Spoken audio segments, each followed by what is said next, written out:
Well, it's certainly time for the onslaught of holiday movies, and this one caught me by surprise. 8-Bit Christmas has arrived on HBO Max. Was this a good or a bad Christmas surprise?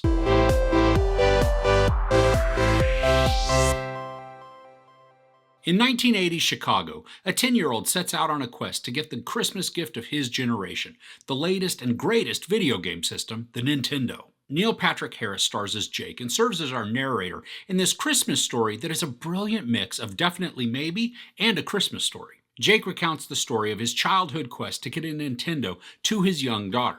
The way this is told is extremely cute as the daughter will interject some questions and we watch the visuals of that story that's being told change right on the fly. For one example, one thing that's shown in the trailer is how Jake is talking about racing his bike through their town to get to another kid's house, and the daughter asks if he was wearing a helmet. And so then, boom, the young version of Jake suddenly has a beanie replaced by a bike helmet. And for all of us that grew up in the 80s, there were no such thing as bike helmets. I mean, safety was not something that we took into consideration too much. Cuts, bruises, and scars, those built character. There are several scenes like this, and I love how the movie fully embraces the absurdity. It takes all of the fun and charm from the 80s and exploits those times to create a wonderful nostalgia fest. The aesthetics are excellent so that it truly feels like the 80s when we watch this story unfold.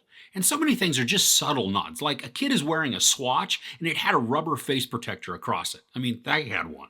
Then there are moon boots, Cabbage Patch Kids, and roller rinks that also feature prominently in this. And then, of course, the ever-present quest to get a Nintendo, which is the driving force for the narrative. I love the fervor that is stirred up amongst the kids as the possibility of getting a Nintendo arises. I mean, even if you're not a child of the 80s, every few years some toy becomes just a must-have, causing the world to go mad. So this becomes a story that can be very relatable to just about anyone. The characters in this are rich with fun and utter ridiculousness.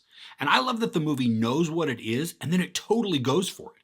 When the actors are called upon to be over the top, they answer that call with unbridled enthusiasm, making the scenes a ton of fun. The young Jake is played by Winslow Fegley, who was most recently in the Netflix film Night Books, but he's also been in other things like Come Play and Timmy Failure, Mistakes Were Made. Now he is snarky and goofy, and I enjoyed his chemistry with the rest of his co-stars. And the rest of the cast is great to watch. I mean, we have Zahn and June Diane Raphael as Jake's parents, and they are great together. And so much of them feels like Mother and Old Man Parker from A Christmas Story. And they steal the scenes, especially Zahn, as he is able to throw any self-consciousness out of the window and become exactly what the role needs. An over-the-top dad who's got a good heart, but is also just a bit of a buffoon. This makes for some funny moments, but he also gets a few moments to reel it all in and then become very endearing. All of young Jake's friends create a hilarious mix that made me laugh out loud several times.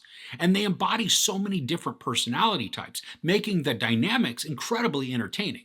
I mean, we have the intelligent go-getter, the kid who's just allergic to everything, the prolific liar, the loyal best friend, the oddball, and the bully. And of course, many of the situations are complete setups to maximize the fun and stupidity, but that's what makes them work so well.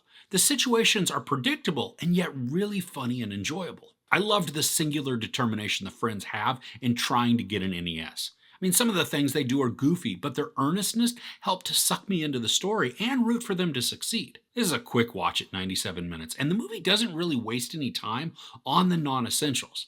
Now, I do think perhaps some character explanations could have been dived into more, but I don't think it harmed the story. The things I'm thinking, like adult Jake's marriage, raise some questions because of some dialogue, but ultimately it's not pivotal to the narrative. And despite all the silliness and laughs, there is a heartfelt moment at the end.